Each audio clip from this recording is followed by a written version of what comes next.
సుప్రియ గారు ఎలా అనిపించింది? ఏవి ఎంజాయ్డ్?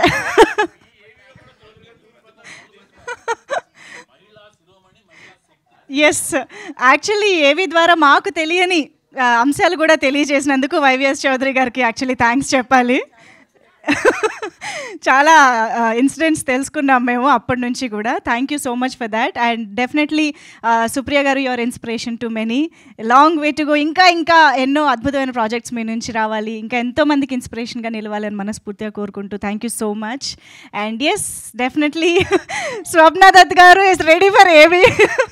అఫ్ కోర్స్ ఈ మధ్యకాలంలో అసలు వైజయంతి మూవీస్ అనేది భారతదేశం మొత్తంగా వినిపిస్తున్న పేరు, బ్యానర్ నేమ్ అని చెప్పాలి. కల్కి సినిమాతో వాళ్ళు సృష్టించినటువంటి ప్రభాస్ ప్రభంజనం మామూలుగా లేదు. సో మరి ఈ సందర్భంగా ఇవాళ ఇక్కడికి విచ్చేసినందుకు గాను కృతజ్ఞతలు తెలియజేసుకుంటూ స్వప్న దత్ గారికి సంబంధించిన ఏవి ఇప్పుడు ఆన్ స్క్రీన్ చూసేద్దాము.